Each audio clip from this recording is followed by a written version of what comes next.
We are Spud and Joey. We are best friends, dads, and realtors. We also head up a running tribe here in Salt Lake City called Run with Mojo. On the weekends, we love exploring new trails and neighborhoods together. We aren't the fastest or the most skilled runners in the world. We're just two slightly out of shape dads that love a good trail run. We love running as much for the opportunity to clear our minds and have a good laugh as we do for the run itself. As runners, we know how mundane running on a treadmill can be. That's why we created the Come Run With Us project.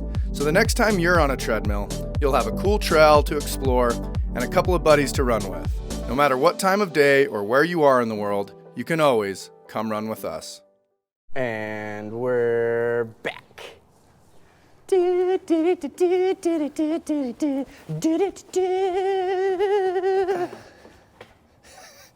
Are you just doing a fun little dance so that hopefully that I'll just hold the camera and take off running with it? Is that? No, but let's watch this. So if you didn't watch the last episode, this beautiful man is in front of the most beautiful paintings. Like, I don't know where this came from. It came from at SLC APR.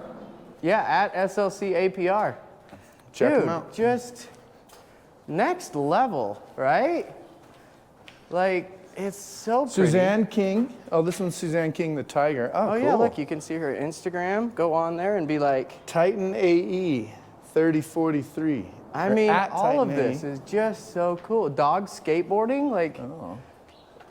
I mean, who did that one? That one's also nice. Look at it though.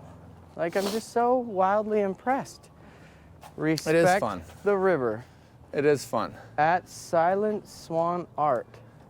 Go check this out and just give them a like, because this had to have taken a lot of time. Okay. So did you need to finish your talking point about because I feel like No.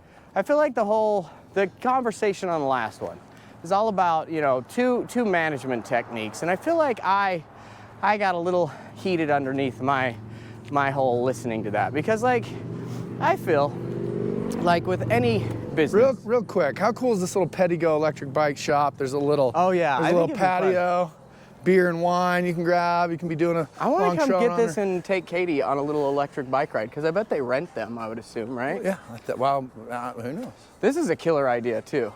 But how fun is put this? the Right menu. off the trail. I mean, this trail runs north to south. This is a great little concept. I love this. We need to support this thing. We do. Okay, so Sorry. we're here in South Jordan. Sorry. We're on the Jordan River Trail. Forgot we had to.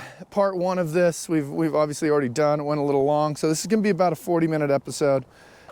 We know that because we ran 45 minutes out here, but maybe we'll pick up the pace a little bit. Spud made it very clear that I did way too much talking in the last episode, so I'm gonna pipe down. We have a treat in store for you today. Spud's gonna pour his heart out, which I really wish you'd have let me know, because I did carry the camera for 80% of the last episode, and I was anxious for you to carry it this time. But that sucks because you're gonna be telling this story, and I feel like you kind of need to be on camera. And I think maybe that there's a part of you that planned it that way a little bit. Oh my gosh. You like knowing You full know well. what you need to get rid of You is had all this- of your underlining. You think someone is planning things to make you feel bad. You are plotting. Or something. You're always plotting against me, it feels. Look at this victim over here. I mean, you know, I'm there's just, there's a difference, like of weaponizing victimhood and then finally just standing up for yourself and saying, no, I'm not going to be manipulated anymore. No, Joey, I'm not going to be manipulated anymore. I'm not going to be taken advantage of. I'm not going to be made fun of anymore. So now watch. This will be the second time Spud's tried to tell this story, and we're running into the wind now. And it'll probably It'll just suck. Hey, but maybe it'll hook them. Maybe they'll be hooked. God, it is so much colder running this direction. It really is. No, sorry. I wanted to finish my thought about that last story. I think we got to fill people in case they didn't watch it. I tell a story about we had this incredible experience at one restaurant, and a very crummy experience where the proprietor blamed us, and like it was just this terrible experience. We ordered a pizza, they gave us the wrong pizza. we drove all the way back over there to say, hey, can we swap it for the right pizza? And he basically yelled at us, said, we don't know how hard he's working. And that was the pizza. Deal with it. I know, but I just wanted to, I guess I never got a chance to be like, I don't understand why there's not like more of like a world of just understanding and putting yourself in other people's shoes and realizing that, you know, we're all in this together. It just doesn't make any sense sometimes when people play that card. So I'm sorry. Shouldn't have went so worried about that. But we had to kind of abruptly end our last episode, I feel like. Well, because we realized we'd gone so far over. I know, it's funny when you're like, hey, let's check the time. I was like, we're at maybe like 30 minutes max. Nope. It's because we haven't seen each other in forever and we get to hang and talk. Yeah. So, Spud, if you will, you had a big life experience, a couple months ago, month and a half ago? Yeah, I think so. You tried sharing with this before. Well, no, and the only reason I want to share it is because I think it was such a great, for me, I took the good, you know, and just said, hey, I think it's way better because, yeah, so like a month and a half or whatever ago, we had to put our dog down of like 14 years. And his name was Aslan. He was like the greatest little peekapom. He was so cute. He was so great. I feel like he never aged. He always looked the same. Yeah. We cut him like a lion. And no, I love the journey of it because it was an interesting, like, we planned it like 2 weeks or a week in advance of like, okay, like we're gonna do this. He was getting arthritis. He was getting super sick. He was getting seizure-y. Like my wife would hold him for a bit and he would just be shaking and couldn't control it. He basically had him on hospice for like the last. Well, he couldn't control his bowels. Like, so yeah, he was having trouble pooping and peeing everywhere. And so it was rough. And I know, you know, he could have probably hung out for a bit, but I just didn't feel like he had a good way of life. And the vet was super cool about it. They were like, if you're having a hard time deciding, like, look at the top 5 things your dog has loved to do during their life. And if they're not doing, you know, those 5 things, basically, you know, it might be time to start thinking. Are they living a good life? Exactly. And so that's kind of how I had to look at it. Well, Morning. Morning. And it's amazing because, well, no, yeah, I'm feeling all the feels with you on this one, Spud. Up. Hey, puppy. But he's just having the time of his life out here. Well, and so the weird thing, I guess what struck me and was so crazy is that, I mean, I had a week and Katie scheduled it and like I bawled the day. When you say you had a week, what do you mean? So we scheduled taking him into the vet a week in advance. Oh, gotcha. And okay. like, I thought you were saying like I had a week. Like, oh, it was a rough one at work. And okay. No, and so like, what was so weird and what I want to, I guess, focus on is like a couple of things. Like I was like super emotional that day. Like just thinking about getting him, you know, put down and like the whole process, right? And I'm thinking, okay, I just processed my emotions, like I'm good. And so a week goes by and, you know, the night before, and that whole week I was holding him, cuddling him. I mean, if he'd let me, because if you pick him up in certain ways, he would yelp at you because he has such bad arthritis. Yeah. But like, I made sure to take the time, hang out with him. And I was like, I think I'm ready. And I'm gonna be fine. And so I told Katie, my wife, that I was not even gonna go. I was like, I'm good, I'm processed, I'm fine. And then she calls me that morning, bawling hysterically. And this is the girl that's been like wondering if it's time for like a year because it's been a lot with like his issues. Your wife's usually pretty matter-of-fact gal. Yeah, and so she was like, I think it's time to put him down. I was like, you know, well, let's ask the vet. And for like a year, You know, so she's on the page of like, you know, I'm thinking she's like not even, you know, in that same realm of like caring. And she calls me bawling, just next level. And this is a girl that only cries like 3 times a year, and you have to force her by like being like, hey. And at least one of those times it's something I've done, and I don't like it. What is funny is she has cried multiple times because of Joey, and probably actually the same amount of times as I made her cry, Joey's made her cry. So I got a gift, you know. I got a gift. But yeah, so I was like, okay, I'm gonna take off work. I'm gonna go home. You know, I met her at the vet, and they're so sweet. They take you. Like, they know why you're there. They take you in a back room. Yeah. Like, they have tissues. They have everything ready. It's quiet. They usually have a candle out front. It was so like... people know to be quiet. It was sweet. And we get in there, and the gal helping us is talking to us. You know, they're checking stuff. They're like, are you sure you want to do this? And all that. And I was like, yep. And I've got my 3 kids. That's a rough question to ask when you've gotten there. Yeah, you know, you've gone through it. Are you guys sure? Are you guys sure? I mean, I wouldn't do it, but I mean, if you guys are sure you want to do this. That was probably one of the harder. They gotta talk. They gotta do some training with that gal. But yeah, so the kids are there. Everybody's there. We're just bawling, like next level. Me and my wife. My kids are just sitting there like nothing's going on. And I just took that opportunity, and this was the absolute greatest thing I think that could have happened is me and Katie, we looked at our kids and we were like, hey, like this is really sad. Like it's okay if you want to cry. Like it's okay to feel your emotions and let this out. Like a lot of the time we don't let our emotions out and they fester and create other things. And my little girl, Lucy, it was like you flipped the switch and said, okay, she just breaks down. And I was like, first of all, it made me cry more. Lucy. Because a 10-year-old crying, oh man.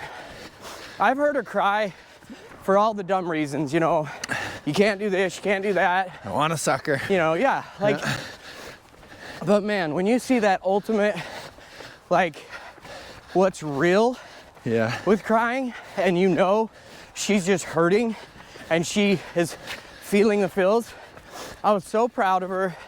I just held her. I let her know, you know, how important it is to feel the feels and just to understand that, like, if you don't let that out, like you bottle that up, like that's just years of trauma. Yeah. And I mean, which you and I know, because we sure didn't let that out. No, you bought that. In fact, you bottle that shit up. Yeah. You push it way down. Way down. Let it impact you until you're in your 40s. When you're 33 and you're making a career change and you feel like nothing you've ever done is good enough. Yeah. Yeah. So, I don't know how that correlated, but yeah, we all get it. Well, no, that's the sad thing, right? So I was so proud, so happy, and yet so sad. And it was crazy, the feels. And then Amzie, my littlest girl, she just took the same approach and let it out. And it was crazy for an hour. I mean, they come out, they prepped him, they gave him something to like make him kind of out of it. Yeah. So he was just laying there all kind of floopy, and we were all hugging him and passing him around, which also was a little weird, I'm not gonna lie, because he was like already dead. And but he's warm, and you just have to. He's still there. He can hear you, and so we were just loving on him, and Graham is watching Paw Patrol, you know, because what a savage, dude. I'm not gonna lie. Halfway through it, I could not deal with Graham being like, Daddy, I want your phone. Daddy. I mean, he's 4, I get it. He didn't know. Yeah. To him, like, he's only known Aslan like maybe for a his year. whole life. Oh, and he's never gonna remember him anyway. But, you know, Lucy and Amzie, it's been their whole life. You know, from day one. Yeah. Their little brother. So, yeah. And then they came in and gave him the thing, and it was like, that's it. It's over. It's done.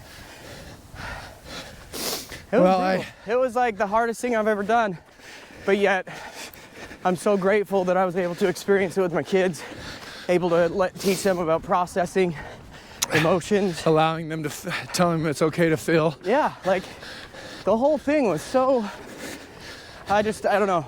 If we'd have known how valuable that was to feel through it and to not let that energy get blocked inside of you, like, you know, if we'd ever had a moment like that, I think it's important that, you know, at least on an annual basis, you revisit that conversation with your girls so that they don't ever lose that. Yeah. So they remember that it's okay. And honestly, because of that, when you talk about it now, there'll be more of a feeling of peace because you allowed them to work through that in the moment, you know? Exactly. Really special. The one difference is we had similar with Alice. Lily was in school. We didn't take the right approach, and we should have had Lily there with us, but we didn't. But Isabel was. She wasn't in school yet. And she's 3.5 or 4, something like that. 3.5. Yeah, and she was on her phone. And I was so surprised at how, and they told me it would. They said, hey, this medicine it's gonna take pretty quick. And you know, she's not gonna be around for long after we administer this. And it was amazing how fast it happened. Man, it's such a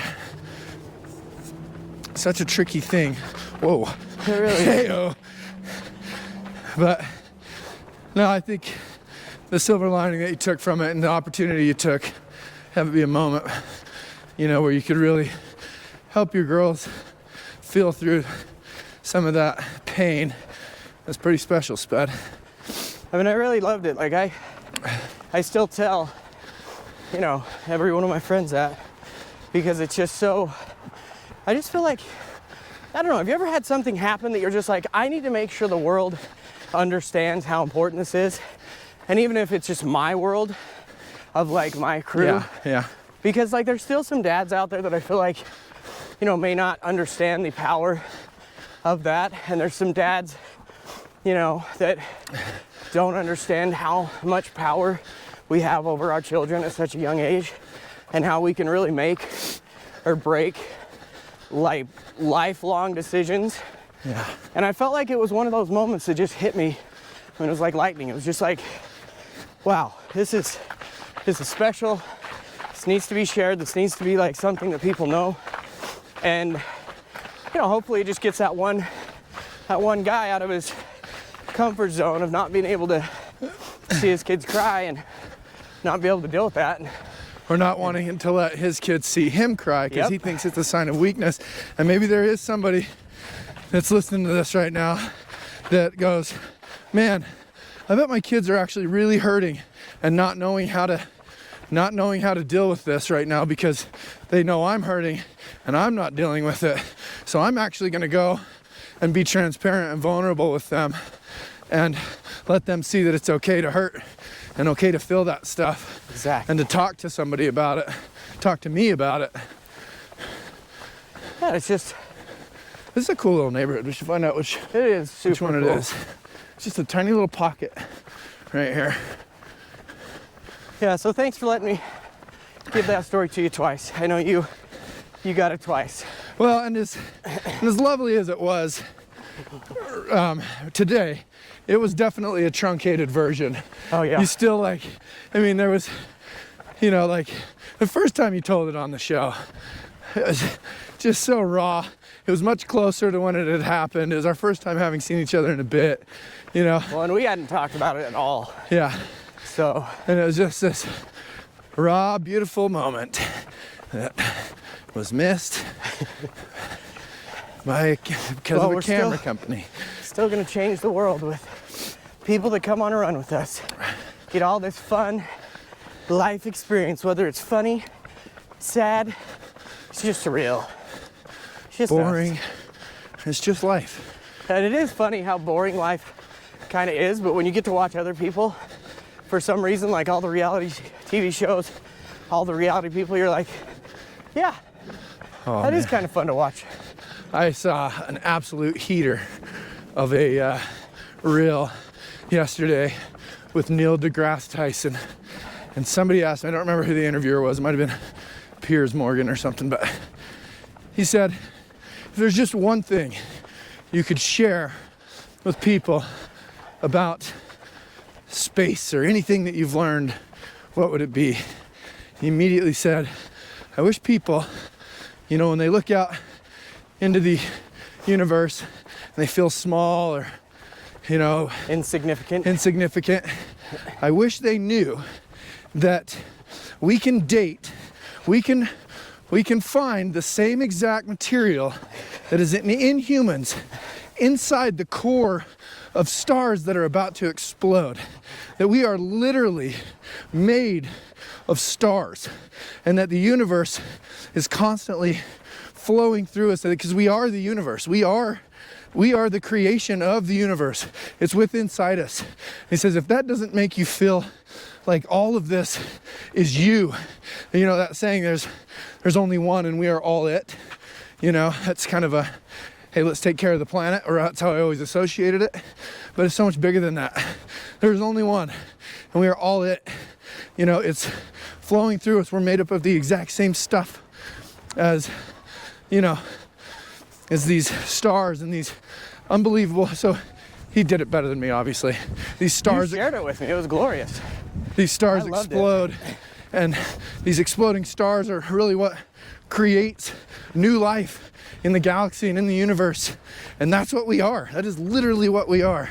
It's pretty crazy how, when people break down like how unlikely you are to be here, like it's a 1 in, you know, a certain million chance of just being born. Hey, you already hit the lottery. Yeah, so by being born, and then being born in America, and being born in Utah, you know, like being born able to have freedom and choices, and like the gratitude thing, man, it's next level. Like every day I try to think of all the things I'm grateful for, and sometimes you have to break it down to that level, because you get through with, you know, the house, the car, the wife, the kids, the job. Like those things you're grateful for, but when you're trying every day to think of new things, like one of my favorite things in the, did you ever listen to the book I sent, the greatness, I can't even remember now. Anyway, it's one of my favorite new books, and he talks about gratitude journal of just writing, you know, 4 things every day. And he's like, after you do it for, you know, a few weeks, you run out of the normal, simple things you already think about. And so it has to be something different every day? Yeah. Ooh, that's good. And so I only do 1 a day. And it has to be 1 new thing every day. And man, it does get hard. Huh. But gratitude. And that's where you're Well, you know, it's funny. So, and I don't want to say too much, but I know that you've been doing this kind of coaching program and this whatnot, this brotherhood thing. Are you in a space to where soon you'll be able to start kind of sharing some of that? Well, I mean, I can actually share about it. Yeah, it's called the Father Forge, and it's a good friend of ours has started it. Actually, 2 good friends of ours. Yeah. And they're both just shredded. I know. They did a post the other day. Yeah, it's insane. I was like, oh my gosh. Oh my gosh. Look at these 2 dudes. It's like next level. They're just yoked. So it's awesome. Like honestly, we do like. And that's not. We gotta make sure that we add a little context. Yeah. So the whole fitness is a big part of being a good dad. It's not all of it, you know. But like. Well, but the whole point behind it, honestly, is just discipline, right? Great silver lining. So like discipline with your diet, discipline with working out every day or committing to something every day, your daily gratitude. Like, it's really cool because, you know, there are things that I've been working on for quite a while. I mean, since we started listening to books, since we started running, like it's always top of mind for me to be, you know, the best dad I can be. But the cool thing about the group is it shows you what other people are doing to try to be better. Shows you what people are doing. They're actually their downfall. They're demons. It's things they're overcoming. Yeah. And it's just I don't know, it's so cool to be so real and so just transparent and show the real you. And yeah, so it's honestly, it's been a game changer. Anybody that wants to go jump on it actually can. They're taking people and accepting new people, and basically like to give you, and I'm not gonna do it justice because he would, but a quick overview would be, he's basically a life coach,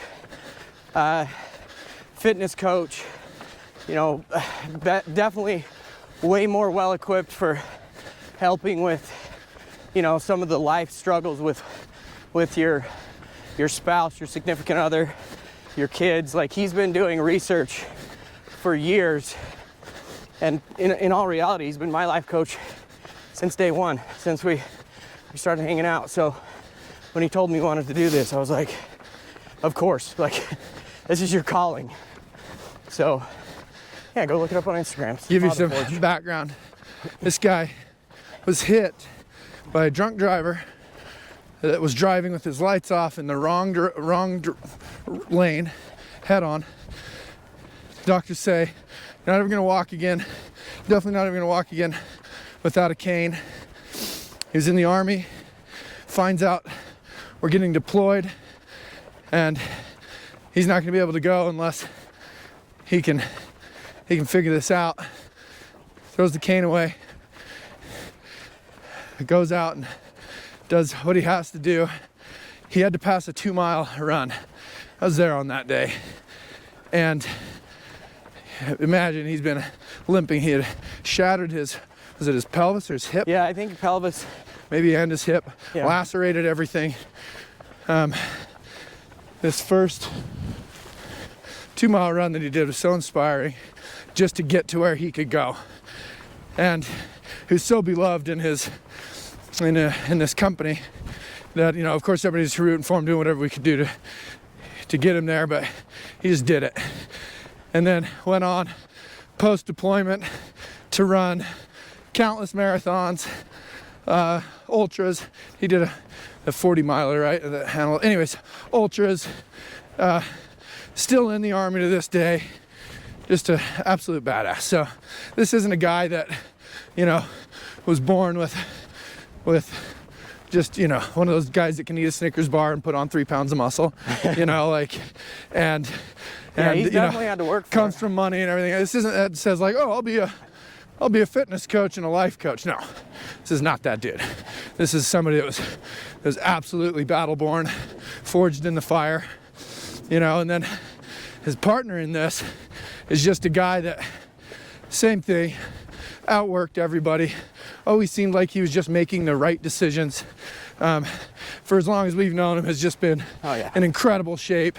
He's just one of those guys that he's always on the right path. Yeah, he's always moving in the right direction, always doing the right stuff, and doing it with a smile on his face. One of the most pleasant and wonderful guys to be around. So like, 2 of the realest dudes, you know, for this position that you could ever ask for. And again, they're both just yoked. They're just yoked. Yeah, it's pretty crazy. And I'm not doing nearly as much of the workouts as, like, you know, they would be doing, or that they are all doing, just because I'm focusing on the 100-miler right now. So my goal is nutrition and miles. But man, my nutrition is so dialed now. Ooh. Like, I feel so good, so much healthier, so much more energy. Like, overall, I'm just in a whole different plane.